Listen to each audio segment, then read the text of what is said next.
अस्सलाम वालेकुम students, welcome to CBEL concept based education learning YouTube channel. मैं हमाद अहमद आपका ट्यूटर। आज के इस लेक्चर में हम बात करेंगे बीकॉम पार्ट 2 की और इसका सब्जेक्ट है ऑडिटिंग। स्टूडेंट्स, मैंने आपको अभी तक इस ऑडिटिंग की सब्जेक्ट के अंदर मैंने आपको क्या करवा दिया है, मैंने पहला चैप्टर आपको क्लियर करवा दिया। अभी तक मैंने 7 क्वेश्चन आपसे शेयर किए हैं। वेरिफिकेशन का भी चैप्टर आपको करवा दिया। आपको स्टूडेंट्स मैंने स्पेशल ऑडिट का भी चैप्टर करवा दिया और पहला चैप्टर भी मैंने आपको करवा दिया। आप स्टूडेंट्स को पता होना चाहिए अभी तक हमने 3 क्वेश्चन अपने पेपर के सोल्व कर लिए हैं स्टूडेंट्स, ठीक है ना। अब हम क्या करेंगे, वॉचिंग। क्या करेंगे, वॉचिंग। और बहुत इंपॉर्टेंट चैप्टर है। अगर आपने वेरिफिकेशन किया हुआ है, वॉचिंग तो आपको बहुत जल्दी आ सकता है, ठीक है ना। तो वॉचिंग क्या है स्टूडेंट्स, सबसे पहले इस चीज को समझिएगा। वेरिफिकेशन आपके पास क्या था, जब भी आपसे कोई भी शख्स पूछे वेरिफिकेशन, व्हाट इज वेरिफिकेशन, तो आपने कहना है ऑडिटर क्या काम करता है। ऑडिटर के सिर्फ 2 काम होते हैं स्टूडेंट्स, डिटेक्ट और प्रिवेंट। ढूंढना और दूर करना। किनको, एरर और फ्रॉड को। ऑडिटर के 2 काम है, ढूंढना और दूर करना। किनको, एरर और फ्रॉड को। और अगर कोई भी ऑडिटर, मतलब वो कोई भी ऑडिटर हो सकता है, चाहे वो साल के लिए आया हो, 6 माह के लिए आया हो, 4 माह के लिए आया हो। अगर कोई भी ऑडिटर कंपनी की बैलेंस शीट के अंदर यानी कि एसेट और लायबिलिटी के अंदर एरर और फ्रॉड को ढूंढता है, फिर उनको रिमूव करता है, दूर करता है, तो याद रखिएगा ऐसे अमल को क्या कहते हैं, वेरिफिकेशन कहते हैं। अब वॉचिंग का क्या मतलब है, वॉचिंग का मतलब है अगर कंपनी का ऑडिटर अपनी कंपनी की बुक्स ऑफ अकाउंट में से, किसमें से, बुक्स ऑफ अकाउंट में से, बुक्स ऑफ अकाउंट क्या होती है मैं आपको बताता हूं।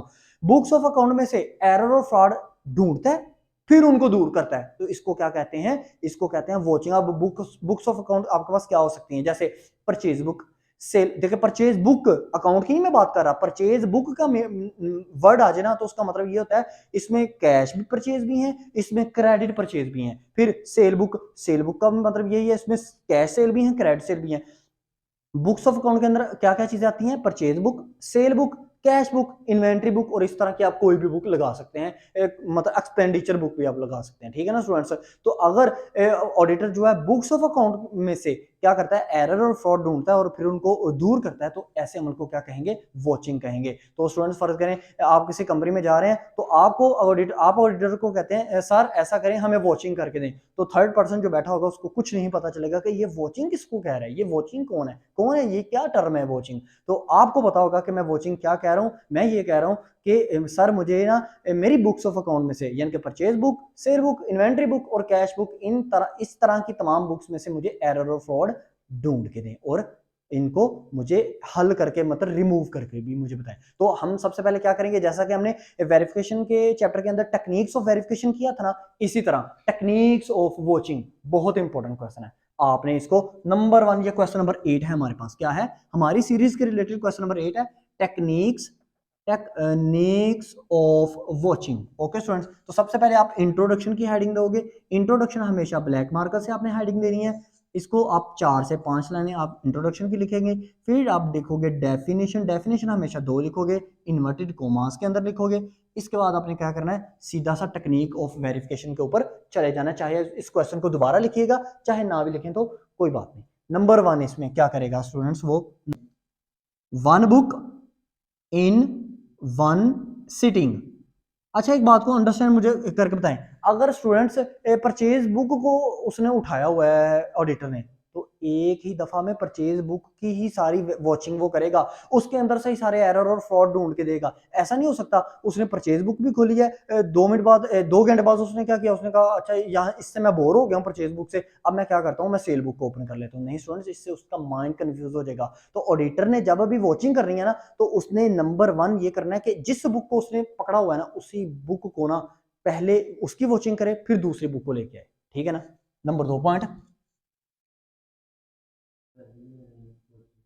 Serially arrange watching, watcher, serially arrange voucher. उसने तमाम वोचर्स को, जितने भी स्लिप, मतलब आपको वोचर का पता है ना, जब हम किसी भी शॉप पे जाते हैं, जैसे आप फर्ज करें यूटिलिटी शॉप पे चले गए, तो आपने कोई भी चीज परचेज की ना, तो वो आपको एक रसीद काट के देते हैं, एक स्लिप काट के देते हैं, जिसके ऊपर आपकी अमाउंट लिखी होती है खरीदी गई हुई चीजों की। तो इसी उस जो स्लिप है, उसको स्लिप को ना अकाउंटिंग की लैंग्वेज में ना वोचर कहते हैं। तो वो क्या करेगा ऑडिटर, ऑडिटर तमाम वोचर जितने भी एक साल के अंदर उन्होंने चीजें बेची होंगी या चीजें खरीदी होंगी, उन तमाम वोचर को अरेंज करेगा सीरियली, यानी कि नंबर वाइज अरेंज करेगा खुद। अब आप कहेंगे सर क्या वो पहले से अरेंज नहीं हुए होते? नहीं, देखिए वो तो आपको पता है जो कंपनी है उनको क्या है, वो तो आराम से जिस दिन जो भी वोचर आता है लगा जाते हैं, चाहे उसका नंबर 20 हो, 20 नंबर पहले लगा दें, चाहे 5 नंबर बाद में लगा दें वोचर, उनको इससे कोई डिफिकल्टी नहीं। ये तो ऑडिटर ने ना अपनी सहूलत के लिए, देखिए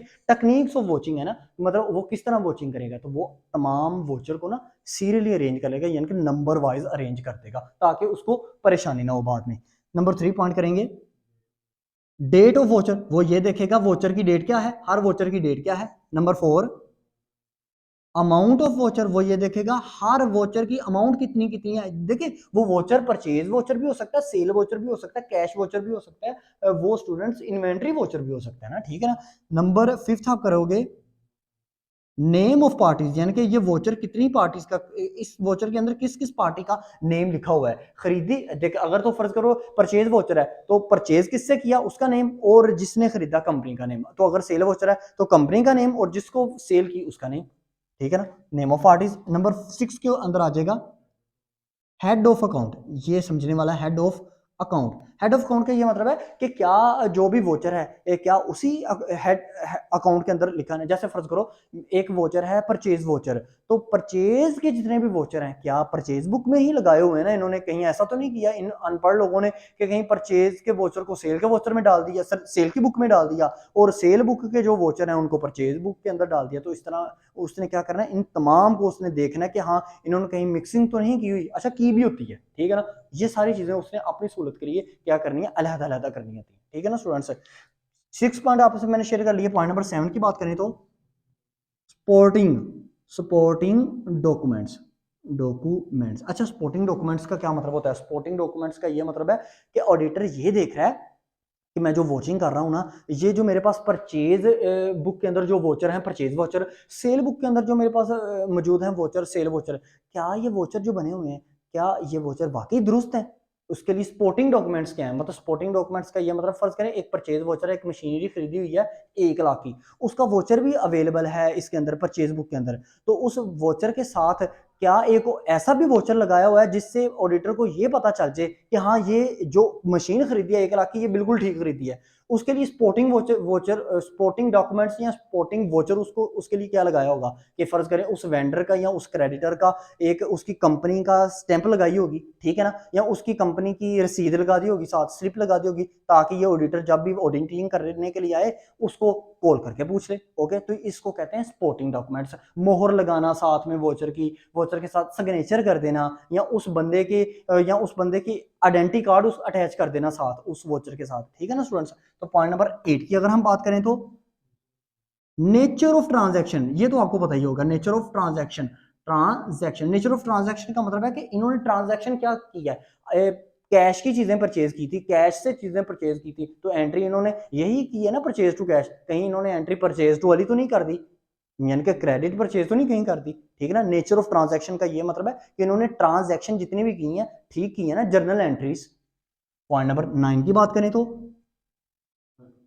ऑल्टरनेशन, क्या इन्होंने कोई तब्दीली तो नहीं की फिगर्स के अंदर, अमाउंट्स के अंदर। नंबर 10 डुप्लीकेट वोचर, डुप्लीकेट वो कहीं इन्होंने जो वोचर लगाए हैं वो डुप्लीकेट तो नहीं है।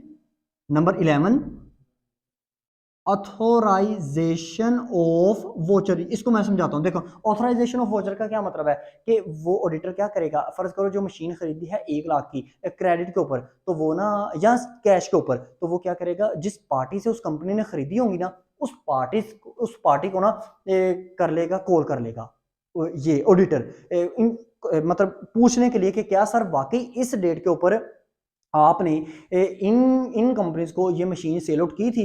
तो अगर तो क्रेडिट पे की होगी तो आपको भी पता है कि क्रेडिट पे की होगी तो उस वेंडर ने या उस क्रेडिटर ने या उस अकाउंट पेबल ने कंपनी से पैसे लेने होंगे ना, तो जब कंपनी से पैसे लेने होंगे तो उसके पास भी एक स्लिप होगी, यानी कि उसके पास भी एक वोचर होगा। तो इससे ऑडिटर को क्या अंदाजा ये लग जाएगा कि हाँ बिल्कुल ठीक है ये वोचर मुझे दिखा रहे हैं कि नहीं दिखा रहे। तो ये आपके पास पॉइंट नंबर कितने हो गए 11। अब पॉइंट नंबर 12 की बात करते हैं एडजस्टमेंट। आपको पता ना एडजस्टमेंट, जैसे फाइनल अकाउंट के अंदर आप एडजस्टमेंट पढ़ते हो कि हर एंट्री के की कोई एडजस्टमेंट तो नहीं है, जैसे आपको पता है ना, wages, outstanding salaries, preliminary expenses, ये तमाम क्या होती हैं, ये तमाम स्टूडेंट्स एडजस्टमेंट्स होती हैं। तो ऑडिटर जो एडजस्टमेंट्स को भी देखेगा हर एंट्री के साथ। Point number 13, cancellation of voucher.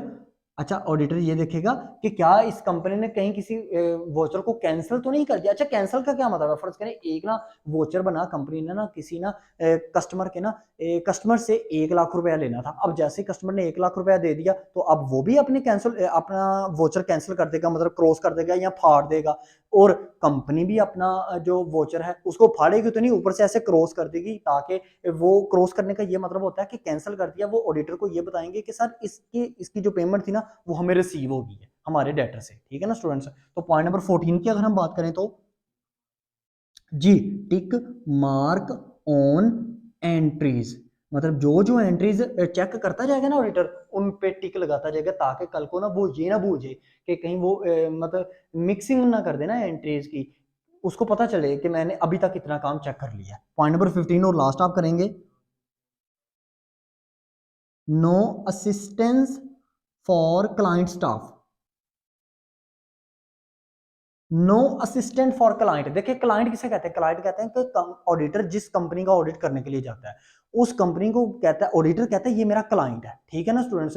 तो याद रखिएगा, ऑडिटर जब काम कर रहा हो ना, चाहे वेरिफिकेशन कर रहा हो चाहे वॉचिंग कर रहा हो, तो स्टूडेंट्स कभी भी उस कंपनी के अंदर से किसी भी पर्सन को इजाजत नहीं होती कि वो ऑडिटर के दफ्तर के अंदर भी पाँव रखे। ठीक है ना स्टूडेंट्स। इसको कहते हैं no assistant for client staff. तो ये था स्टूडेंट्स आपको वॉचिंग का एक कंप्लीट टॉपिक। ये इस साल आने के, यानी कि इस सप्लीमेंट्री के अंदर आने के, इस क्वेश्चन के बहुत हद तक चांसेस है। आई होप सो आपको वीडियो अच्छी लगी होगी। वीडियो अच्छी लगी तो लाइक कीजिएगा, चैनल को सब्सक्राइब करना आपके लिए जरूरी है, क्योंकि इस चैनल के थ्रू आपको आपके लेवल तक जाकर एजुकेशन प्रोवाइड की जा रही है। अब तक के लिए इतना ही, अपना ख्याल रखें, अपने इस यूट्यूब चैनल का भी। अल्लाह हाफिज।